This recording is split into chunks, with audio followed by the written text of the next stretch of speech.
ლაბორატორიული ტესტირების შედეგები ადასტურებს, რომ ფორმა საერთაშორისო სტანდარტებს შეესაბამება. უსაფრთხოა ჯანმრთელობისთვის. მასალა არის გამძლე და გათვლილი ყოველდღიურ გამოყენებაზე. განმარტებას აღნიშნულთან დაკავშირებით საქართველოს განათლებისა და მეცნიერების მინისტრი აკეთებს.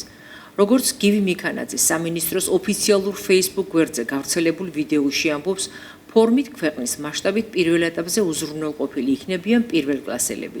მინისტრის განცხადებით, სკოლაში ფორმის გარეშე გამოცხადების შემთხვევაში საკითხი მოსწავლის ჯანმრთელობისა და საუკეთესო ინტერესების გათვალისწინებით ინდივიდუალურად განიხილება.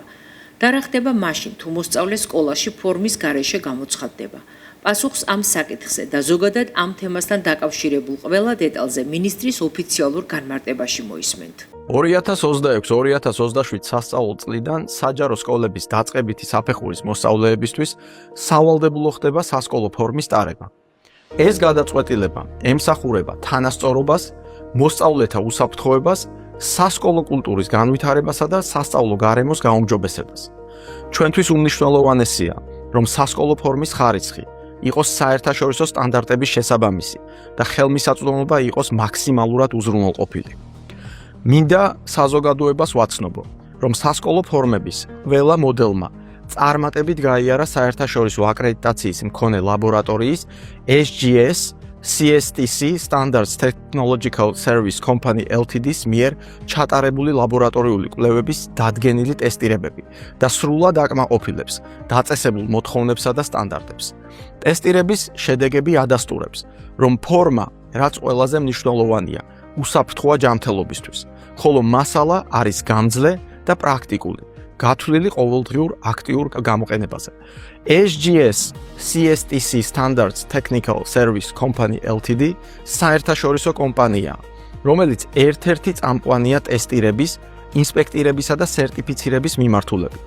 ეს გახლავთ შვეიცარიული კომპანია, რომლის სათაო ოფისი მდებარეობს ჟენევაში და ეს კომპანია ფლობს 2500-ზე მეტ ლაბორატორიას მსოფლიოს 115 ქვეყანაში. მოგეხსენებათ, სასკოლო ფორმების შეკერვის მიზნით გამოცხადდა ბაზრის კვლევა, რომელშიც მონაწილეობა შეეძლო ყველა იმ კომპანიას, რომელიც აკმაყოფილებდა წარმოდგენილ მოთხოვნებს. შერჩევის კრიტერიუმებს შორის იყო ხარისხის კომპონენტი, დიდი რაოდენობის პროდუქციის დამზადება, დროული მწოდება, ღირებულება და სხვა. ბაზრის კვლევა მაჩვენა, რომ ამ მასშტაბის შეკვეთის დამზადება გაწერილ ვადებში ქართული კომპანიებისთვის შეუძლებელი აღმოჩნდა.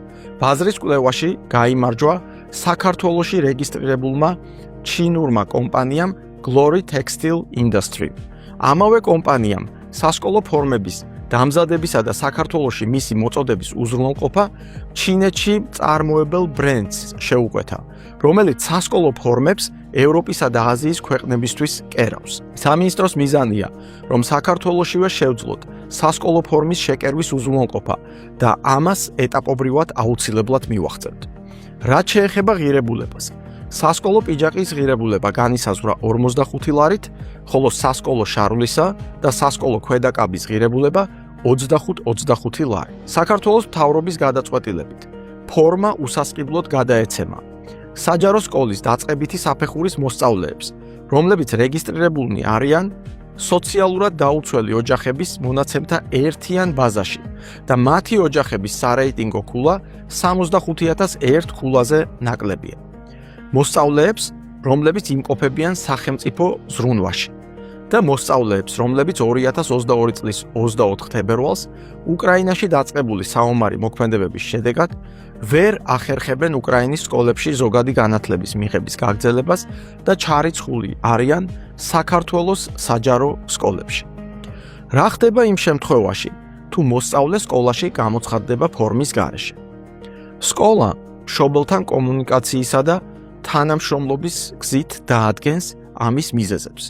თუ ბავშვს ჯანმრთელობის მდგომარეობის გამო არ შეუძლია ფორმის ტარება, მშობელი წარმოადგენს შესაბამის სამედიცინო ცნობას, რის საფუძველზეც მოსწავლე თავისუფლდება ფორმის ტარებისგან და მას მხოლოდ შინაგანაწესით დადგენილი ჩაცმის წესის დაცვა მოეთხოვება. თითოეული ასეთი შემთხვევა განიხილება ინდივიდუალურად, ბავშვის ჯანმრთელობისა და საუკეთესო ინტერესების გათვალისწინებით. იმ შემთხვევაში, თუ მშობელი ვერ ასაბუთებს, თუ რატომ ამბობს მოსწავლე უარს სასკოლო ფორმის ტარებაზე. საკითხი დარეგულირდება სკოლის შინაგანაწესის შესაბამისად. კიდევ ერთხელ აღვნიშნავ, რომ თითოეული შემთხვევა განიხილება სკოლაში მოქმედი წესებისა და დისციპლინური პროცედურების ფარგლებში, მოსწავლის საუკეთესო ინტერესისა და აღზრდელობითი მიდგომების გათვალისწინებით. პირველ კლასელთა სასკოლო ფორმის შეძენა 2026 წლის 1 სექტემბრიდან იქნება შესაძლებელი. იმისთვის, რომ ფორმა ყველა ოჯახისთვის მარტივად ხელმისაწვდომი იყოს, რეალიზაციის პუნქტები განთავსდება საქართველოს ყველა მუნიციპალიტეტში. დამატებით, მშობლებს სასურველი ზომისა და მოდელის შეძენა ონლაინად შეეძლება. სასკოლო ფორმების ჩინეთიდან საქართველოში მოწოდება 3 ეტაპად განხორციელდება. პირველი ეტაპი 25 აგვისტო, მეორე ეტაპი 15 ოქტომბერი, მესამე ეტაპი 30 ნოემბერი. პირველ ეტაპზე სასკოლო ფორმების რეალიზაცია პირველი კლასის მოსწავლეებისთვის 1-დან 14 სექტემბრის პერიოდში მთელი ქვეყნის მასშტაბით განხორციელდება. შესაბამისად, პირველ კლასელები 2026-2027 სასწავლო წელს უკვე ახალი ფორმებით შეხვდებიან. რაც შეეხება მეორე-მეექვსე კლასების მოსწავლეებს, მეორე და მესამე ეტაპებზე ფორმების რეალიზაციის ოქტომბრიდან დეკემბრის ჩათვლით განხორციელება გაგრძელდება. ჩვენი მთავარი ამოცანაა სკოლებში ჩვენი შვილებისთვის უკეთესი გარემოს შექმნა. სწორედ ამ მიზანს ემსახურება ზოგადი განათლების მიმდინარე რეფორმა და სასკოლო ფორმა სწორედ ამ დიდი რეფორმის ერთ-ერთი მნიშვნელოვანი ნაწილია. ჩვენ ნაბიჯ-ნაბიჯ ვქმნით ისეთ საგანმანათლებლო გარემოს, სადაც მთავარი ღირებულება არის მოსწავლე, მისი განვითარება და მისი მომავალი.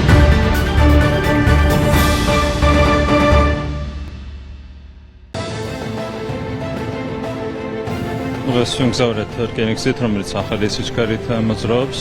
მანამდე გზავრობის დრო იყო 5:15 საათი და გზავრობის დრო ახლა არის 4 საათამდე შემცირებული, რაც რა თქმა უნდა მნიშვნელოვანია გზავრებისთვის, ჩვენი ქვეყნის მოქალაქეებისთვის და ასევე რა თქმა უნდა ჩვენი სტუმრებისთვისაც, ტურისტული კუთხითაც მნიშვნელოვანია ბუნებრივი ასრულება. ამ ერთ წლის განმავლობაში საქართველოს რკინიგზაში ძალიან ბევრი რეფორმა გატარდა, ფუნდამენტური ცვლილებები განხორციელდა და ეს ცვლილებაც რაც შეეხო სამგზავრო მატარებელს არის ამ ყველაფრის ერთ-ერთი გამოხატულება. მნიშვნელოვანი აღინიშნოს, რომ ბათუმის პორტში ტვირთბრუნვა სარეკორდო მაჩვენებელზეა ასული. ჩვენ უკვე პირველი 7 თვის მონაცემებით შეგვიძლია ვთქვათ, რომ წლევანდელი წელი აუცილებლად იქნება ბათუმის პორტისთვის სარეკორდო ტვირთბრუნვის კუთხით და რა თქმა უნდა ყველაფერი უნდა გაკეთდეს იმისათვის, რომ მომავალში ჩვენი საპორტო ინფრასტრუქტურა მაქსიმალურად განვითარდეს. რაც შეეხება საზღვაო აკადემიას, ეს არის ერთ-ერთი უმნიშვნელოვანესი რესურსი ჩვენი ქვეყნისთვის. აქ იქნება ძალიან მნიშვნელოვანი რესურსი, ეკონომიკური თვალსაზრისი ჩვენს მეზღვაურებს ძალიან დიდი წვლილი აქვს ჩვენი ეკონომიკის განვითარებაში და შესაბამისად რა თქმა უნდა მომავალში ჩვენ ყურადღებას არ მოვაკლებთ ამ უმაღლეს საგანმანათლებლო დაწესებულების საქმიანობას.